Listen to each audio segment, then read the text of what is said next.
Hello everyone, आप सभी लोगों का स्वागत है टेक्स्ट बुक सुपर कोचिंग के प्लेटफॉर्म पर। जैसे हम लोग नेट एग्जाम के बारे में बात करते हैं, जिसे कहा जाता है नेशनल एलिजिबिलिटी टेस्ट, वैसे ही कुछ स्टेट्स अलग से अपना टेस्ट भी ऑर्गेनाइज करवाती हैं, जिसे हम लोग कहते हैं स्टेट एलिजिबिलिटी टेस्ट, यानी कि सेट के नाम से।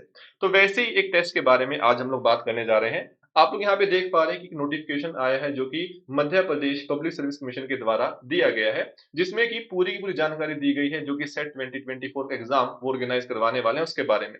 तो इस वीडियो में हम लोग डिटेल में बात करेंगे। साथ ही साथ इसका जो पीडीएफ है आप लोगों को मिल जाएगा आप लोगों के टेलीग्राम ग्रुप पे भी। अगर आप लोग चाहते हैं इसे पढ़ना तो आप इसे पढ़ सकते हैं, बट जितनी महत्वपूर्ण बातें हैं इसके रिगार्डिंग सारी की सारी आप लोगों को इस वीडियो में मिल जाएंगी। तो जो जो भी करना चाहता है वो अपने तरीके से चीजें देख सकता है। यहाँ पर सारी बातें हम लोग जो महत्वपूर्ण पॉइंट है उन्हें कवर करते हुए चल रहे होंगे। सबसे पहली बात आप लोग यहाँ पे देख पा रहे हैं कि ये जो महत्वपूर्ण तिथियां हैं, यानी कि इंपॉर्टेंट डेट्स हमारे पास हैं। सबसे पहले आप देख पा रहे हैं विज्ञापन क्रमांक 01 सेट परीक्षा 2024, यानी 15 मार्च को जो नोटिफिकेशन है वो आया है। साथ ही साथ जो ऑनलाइन आवेदन पत्र भरने की प्रारंभिक तिथि है, यानी कि आपके जो एप्लीकेशन फॉर्म है वो 21 मार्च 2024 से आप लोग भरना स्टार्ट कर सकते हैं। जैसे एप्लीकेशन फॉर्म आएंगे तो आप लोगों को इस चैनल पे वो वीडियोस भी मिल जाएंगे, जिसमें कि आप लोगों को किस तरीके से अपना जो फॉर्म है भरना है, किन बातों का ध्यान रखना है, सारी बातें हम लोग कवर करते चल रहे होंगे। ठीक है, तो जिन्होंने चैनल को सब्सक्राइब नहीं किया है तो एक लंबी जर्नी है, इसमें साथ बने रहना है, तो इसे कर लीजिएगा, आप लोगों को चीजों में काफी सहूलियत हो रही होगी। साथ ही साथ आप लोग देख पा रहे हैं कि जो लास्ट डेट है वो है 20/4/2024 दोपहर 12 बजे तक, यानी कि 20 अप्रैल लास्ट डेट रहने वाली है। साथ में यहाँ पे काफी खास चीज लिखी गई है कि आप लोगों का जो विलंब शुल्क के साथ है ना ऑनलाइन आवेदन पत्र भरने की तिथि, यानी कि यदि आप किसी तरीके से मान लो चूक गए है ना, आपने जिन डेट्स में यहाँ पर लिखा गया एग्जामिनेशन फॉर्म भरना है, एप्लीकेशन फॉर्म भरना है, आपने नहीं भरा, तो आप लोगों को वहां पर लेट फी चार्जेस देने पड़ेंगे। और वो हम लोग अभी बात करेंगे, वो काफी अच्छे खासे हैं। आप लोग यहाँ पे देख पा रहे हैं कि जो परीक्षा शुल्क रहने वाला है, जो आपकी एग्जामिनेशन की फी है एप्लीकेशन फॉर्म की, वो क्या रहने वाली है। मध्य प्रदेश के मूल निवासी, अनुसूचित जाति, अनुसूचित जनजाति, और ये जो हमारे पास कैटेगरीज है इसमें आप लोग देख पा रहे हैं कि ये जो फी रहने वाली है 250 रहने वाली है। साथ में 40 रुपीज आप लोगों के जो लिखा हुआ है पोर्टल चार्जेस वो रहने वाले हैं। साथ में जो बाकी सारी की सारी श्रेणियां हैं, ठीक है, साथ में जो मध्य प्रदेश के बाहर के निवासी हैं, यानी कि एग्जाम जो होता है वो सिर्फ ये नहीं कि आप मध्य प्रदेश में रहते हैं तभी दे सकते हैं, अगर आप किसी दूसरी स्टेट में रहते हैं तब भी आप दे सकते हैं। बस आपको जो फी है वो डबल पे करनी पड़ेगी, 500 रुपीज, है ना। तो साथ में आप लोग देख पा रहे हैं कि विलंब शुल्क अच्छा खासा, अगर आप लोग विलंब करते हैं थोड़ा बहुत तब भी अच्छे खासे चार्जेस हैं। 3000 रुपीज एक्स्ट्रा देने पड़ेंगे, और यहाँ पे पोर्टल चार्ज है 40 रुपीज, तो है ना। साथ में अगर आप फिर भी है ना एक गलती से भी सुधार नहीं करते हैं, फिर आप लोग पहुंच जाते हैं इस दूसरी कैटेगरी में, विलंब शुल्क अब 25,000 रुपए है। तो वहां तक तो हमें पहुंचना ही नहीं है, कहानी को यहीं पर समाप्त कर दीजिएगा, समय से एप्लीकेशन फॉर्म भर दीजिएगा, यही सलाह है, और मुझे पता है कि आप लोग ये सलाह मान रहे होंगे। इससे आगे अगर हम लोग बात करते हैं कि कुछ ऐसे महत्वपूर्ण पॉइंट्स जो कि हमारे एग्जाम को लेकर हमें पता होना चाहिए। पहली बात आप लोग देख पा रहे हैं कि आप लोगों के दो प्रश्न पत्र होंगे, प्रश्न पत्र यानी क्वेश्चन पेपर, हमारे पास दो पेपर वहां पर होंगे। प्रश्न पत्र नंबर 1 यानी क्वेश्चन पेपर नंबर 1 आप लोग यहाँ पर देख पा रहे हैं, उसमें आपसे जो general teaching and research aptitude के सवाल है वो पूछे जा रहे होंगे। जो अपने पास सेकंड प्रश्न पत्र होगा, सेकंड क्वेश्चन पेपर होगा, उसमें आपसे मल्टीपल चॉइस क्वेश्चन जिनका एक आंसर ठीक होता है, ट्रू फॉल्स अपने पास, मैचिंग अपने पास जो होता है कॉलम्स की मैचिंग करना, साथ में असर्शन रीजन टाइप अपने पास जो सवाल है वो पूछे जा रहे होंगे। और कुछ और छोटे छोटे महत्वपूर्ण पॉइंट्स मैंने यहाँ पर बताए हैं, तो आप एक बार यहाँ से इनको पढ़ लीजिएगा। ये कुछ ज्यादा महत्वपूर्ण चीजें नहीं है, आप लोग ये बात जानते हैं अच्छे से। अगर हम लोग बात करते हैं हमारे पास कि जो हमारा एग्जाम है, कौन कौन लोग इस एग्जाम को दे सकते हैं, कि अगर मैं अपनी बीएससी में हूँ तो किस एग्जाम को अभी से देकर बैठ जाऊं आराम से, ताकि मैं एग्जाम क्वालिफाई करने की जो चिंता से छोड़ दूं। तो ये बीएससी में है तो सभी लोगों को पहले बीएससी पे अच्छे से ध्यान देना चाहिए।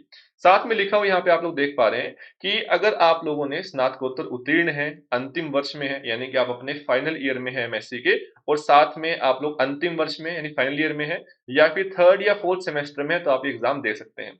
साथ में आपका जो यहाँ पर क्राइटेरिया है कि अगर आप लोग हैं अनारक्षित श्रेणी से, यानी कि आप अनरिजर्व कैटेगरी से आते हैं, तो आपको 55% कम से कम मार्क्स आप लोगों के होने चाहिए, ठीक है। और ईडब्ल्यूएस श्रेणी से जो लोग हैं उनके भी जो मार्क्स हैं 55% ही यहाँ पर लिखे गए हैं। और अगर आप लोग अनुसूचित जाति, अनुसूचित जनजाति, अन्य पिछड़ा वर्ग, यानी कि अपने पास क्रीमी लेयर को छोड़कर, तो दिव्यांग जन, अगर आप लोग इन कैटेगरीज में आते हैं, तो आपको जो मार्क्स है वहां पर आपको 5% का रिलैक्सेशन है, यानी कि 50% आप लोगों के मार्क्स होने चाहिए। और मुझे लगता है कि इसको लेकर कोई चिंता नहीं होगी, आप लोग इसको बड़े आराम से अपना जो है एलिजिबल हो रहे होंगे इस एग्जाम को लेकर, ठीक है। इससे आगे अगर हम लोग बात करते हैं कि ये जो दो पेपर होंगे इन दोनों में मिलाकर ऐसा नहीं है कि कोई कट ऑफ दी जाएगी तो आपको बेसिकली उससे ऊपर ही मार्क्स रहेंगे तो कहानी बन जाएगी। यहाँ पर मिनिमम मार्क्स की डिमांड रखी गई है। जो लोग अनरिजर्व कैटेगरी से हैं उनके मार्क्स कम से कम यहाँ पर 40% होने चाहिए। साथ ही साथ जो लोग रिजर्व्ड कैटेगरी से आते हैं, आप लोग यहाँ पर देख पा रहे हैं आरक्षित श्रेणी, अनुसूचित जाति, अनुसूचित जनजाति, इन सब के लिए 5% का रिलैक्सेशन यहाँ पर आप लोगों को मिल रहा होगा, ठीक है। तो 40% कम से कम आप लोगों को मार्क्स यहाँ पर लेकर आने हैं। अब अगर हम लोग बात करें कि एग्जाम कहाँ-कहाँ पर हो रहा होगा, आप यहाँ पर देख पा रहे हैं इंदौर, भोपाल, ग्वालियर, जबलपुर, रीवा, सतना, सागर, उज्जैन, नर्मदापुरम, खरगोन, रतलाम, इन सभी जगहों पर एग्जाम आप लोगों का हो रहा होगा। तो वो सभी लोग जो दूसरी स्टेट से भी बिलोंग करते हैं तो उनको इन शहरों में जाकर घूमने का, वहाँ पर जो हवा है मध्य प्रदेश की, वहाँ पर एन्जॉय करने का मौका मिल रहा होगा, तो ज़रूर इस एग्ज़ाम को दीजिएगा, आप लोगों को काफ़ी चीज़ें सीखने को मिलेंगी। और हम लोग किसी भी एग्ज़ाम की तैयारी कर रहे हो, चाहे फिर नेट की तैयारी कर रहे हो, आप लोग सीरियस हो अपने किसी स्टेट के सेट को लेकर, तब भी एग्ज़ाम देने चाहिए। क्योंकि एग्ज़ाम में आप लोग जब बैठते हैं तो आप लोग वहाँ पर देखते हैं कि हम लोग किन-किन तरह की गलतियाँ करते हैं। जब प्रेशर होता है तो क्या गलतियाँ हो रही होती हैं। तो अगर आप इस एग्ज़ाम को टारगेट नहीं भी कर रहे हैं, तब भी आपको इसे भरना चाहिए, क्योंकि अगर आपको आने वाले समय में अपनी स्टेट का एग्ज़ाम देना है या फिर आप लोगों को नेट का एग्ज़ाम देना है, तो आपकी ये काफ़ी हेल्प कर रहा होगा कि एग्ज़ाम में बैठकर चीज़ें कैसे काम करती हैं, ये आपको सीखने को मिल रहा होगा। और आप लोग जानते हैं कि वो सभी लोग जो नेट की तैयारी कर रहे हैं, सेट का एग्ज़ाम हमेशा नेट के लेवल से आप लोगों को आसान मिल रहा होता है। कारण स्पष्ट सा है कि अपने पास वहाँ पे टाइम कम दिया जाता है, ठीक है? और साथ ही साथ क्वेश्चन का लेवल हमेशा रिलेटिवली ईज़ी रहता है। इवन बहुत सारे नेट के सवाल आप लोगों को वहाँ पर रिपीट देखने को मिलते हैं, है ना? बहुत सारे सवाल वहाँ पर जो होते हैं नेट के आसान, वो आप लोग एग्ज़ाम में देखने को मिल जाते हैं। तो जो लोग नेट की तैयारी कर रहे हैं, ठीक है? उनका सेट का एग्ज़ाम पूरा टारगेट में लेके वो लोग चल सकते हैं। उनको काफ़ी आसान तरीके से वो एग्ज़ाम क्वालीफाई कर रहे होंगे, बट मेन फ़ोकस करना है टॉपिक्स को कवर करने में, आपके जो फाउंडेशन है उनको क्लियर करने में। इसके साथ-साथ आप लोग देख पा रहे हैं यहाँ पर परीक्षा योजना। पहली बात तो जो ये एग्ज़ाम होने वाला है वो ऑफ़लाइन होने वाला है। अपने आप में एक अलग एक्सपीरियंस, है ना? एग्ज़ाम ऑनलाइन नहीं होगा, कंप्यूटर बेस्ड एग्ज़ाम नहीं होगा, ऑफ़लाइन होगा। आपको वहाँ पर पेपर मिल रहा होगा, उसपे ओएमआर शीट मिल रही होगी, वो सब चीज़ें हो रही होंगी।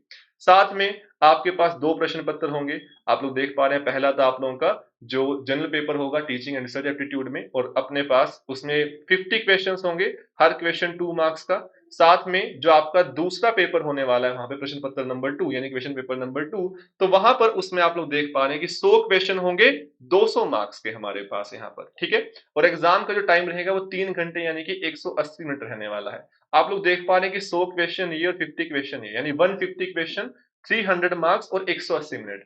150 आप लोगों के पास क्वेश्चन 180 मिनट में, आप लोगों को यहीं से अंदाज़ा लग जाना चाहिए कि एग्ज़ाम में सवाल बहुत मुश्किल नहीं पूछे जाएँगे।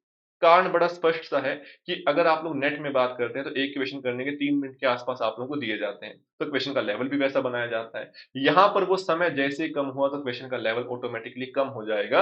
आपसे फ़ॉर्मूला बेस्ड, रिज़ल्ट बेस्ड, आप लोगों के मेमोरी बेस्ड सवाल ज़्यादा पूछे जा रहे होंगे। आपको रिज़ल्ट्स याद है या नहीं, वो सारे ज़्यादा सवाल आप लोगों को देखने को मिल रहे होंगे। और इस पर काम करना बड़ा आवश्यक है, ठीक है?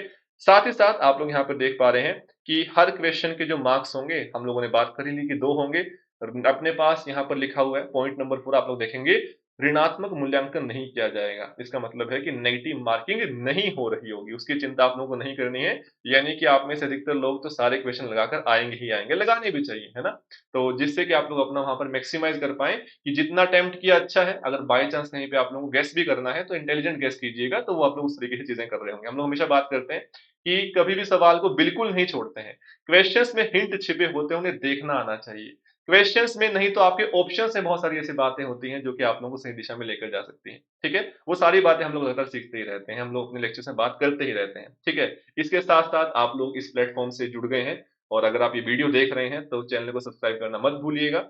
साथ ही साथ हम लोग आप लोगों के लिए लगातार यहाँ पर काम कर रहे होंगे, साथ में मिलकर हम लोग इसकी तैयारी कर रहे होंगे। तो आप लोगों के लिए जो बैच है वो इस समय आप लोग जानते हैं कि वो चल रहा है। तो आप उसमें एनरोल करने के लिए जो डिस्क्रिप्शन बॉक्स में लिंक दे दिया गया है, आप लोग वहाँ पर जाकर एनरोल कर सकते हैं और अपनी तैयारी ईमानदारी से शुरुआत कर सकते हैं, ठीक है? उसमें आपको जो टॉपिक है एग्ज़ाम को लेकर, वो सारे के सारे टॉपिक्स वहाँ पर देखने को मिल रहे होंगे, ठीक है? चाहे फिर रियल हो, चाहे कॉम्प्लेक्स हो, जो भी हमारे पास पेपर आते हैं सारे के सारे। इसके साथ-साथ यूट्यूब और मास्टर क्लास जो कि बिल्कुल फ्रीली सभी लोगों के लिए अवेलेबल रह ही रहे हैं, ठीक है? उसमें प्रयास किया जा रहा है कि वो सभी लोग जो किसी भी कारण से बैच में एनरोल नहीं कर सकते, ठीक है? उन्हें थोड़ी दिक्कत है, परेशानी है, तो वो भी अब इस चीज़ का फ़ायदा उठा पाएँ, तो आप लोग उसके साथ तो हमेशा जुड़े रह ही सकते हैं, ठीक है? यूट्यूब पर मास्टर क्लास बट ईमानदारी से काम कीजिएगा, ठीक है?